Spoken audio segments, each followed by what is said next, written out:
Mister Ratan Singh ji, कैसे हैं आप? मैं कब से आप ही का इंतज़ार कर रहा था। न जाने कितने बार तो मैं घड़ी देख चुका हूँ, लेकिन आपको आने में इतनी देरी क्यों हो गई? आप जल्दी क्यों नहीं आए? आपको पता है मैं बहुत ज़्यादा टेंशन में आ गया था। सोच रहा था कि कहीं आप बाहर तो नहीं चले गए, लेकिन आप आ गए। ये बहुत अच्छी बात है और इसके लिए मैं आपका दिल से शुक्रिया कहता हूँ।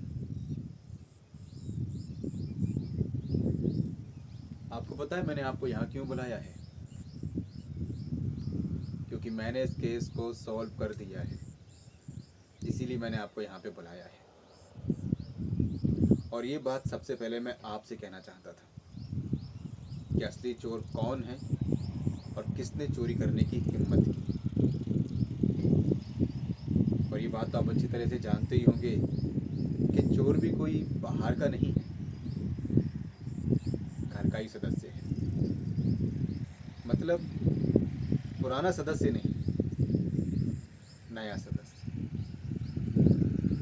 बस ये बात मुझे आपसे करनी थी, इसीलिए मैंने आपको बुलाया। और आपको थोड़ी सी परेशानी हुई होगी, इसके लिए मैं माफ़ी चाहता हूँ। अच्छा बताइए आप क्या लेंगे? चाय, कॉफ़ी, नाश्ता? बोलिए, मैं मंगवाता हूँ।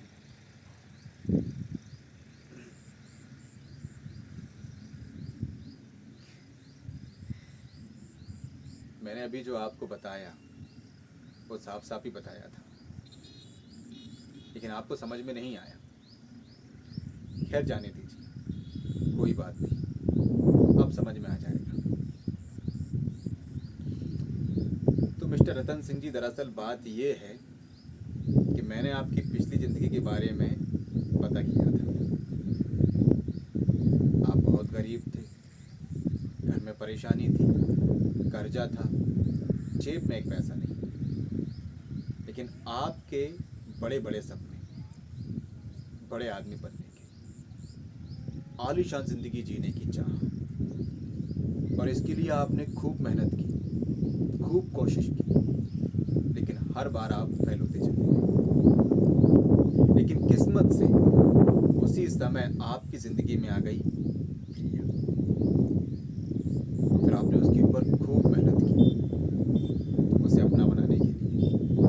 आपने बहुत झूठ बोले, इतने सारे झूठ बोले कि आपने अपनी ज़िंदगी में कभी किसी से इतने झूठ नहीं बोले होंगे, और ना ही आप कभी बोलेंगे जितना झूठ आप प्रिया से बोल चुके हैं। और कमाल की बात ये रही कि वो आपकी झूठी बातों में आ भी गई, और आना भी चाहिए, क्योंकि आज के ज़माने में लड़कियों को चाहिए क्या? झूठ, जो आपने बेहद ईमानदारी से और बहुत मेहनत से बोले, और अभी तक आप झूठी बोल रही हैं। खैर जाने दीजिए। लेकिन जब मैंने इस केस के ऊपर स्टडी की तो मुझे आपके बारे में बहुत सारी बातें पता लगी। बहुत सारे मैंने सबूत इकट्ठे किए, और उन सारी चीज़ों ने मिलकर, पता है क्या कहा? कुछ नहीं कहा, शांत माहौल में बिना शोर किए आपकी तरफ इशारा कर दिया।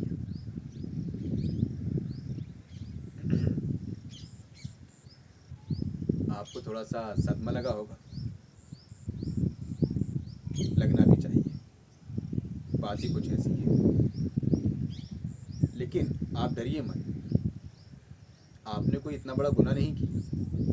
आज के ज़माने में ये मामूली सी बात है, बस पैसों को देख के आप थोड़ा सा बहक गए।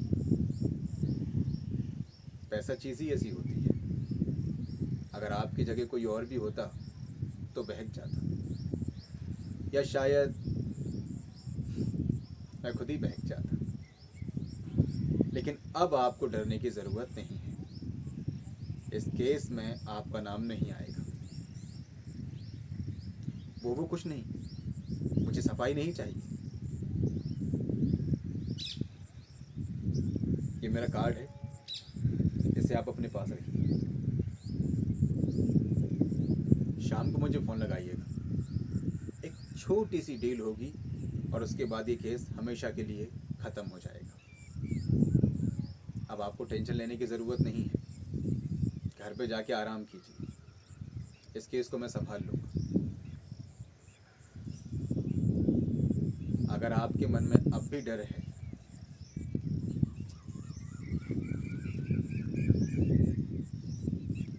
तो ये केस की फाइल है, इसे आप अपने पास रखिए। घर पे जाके आराम से पढ़िएगा, आपको सारी बातें आसानी से समझ में आ जाएंगी। जाइए।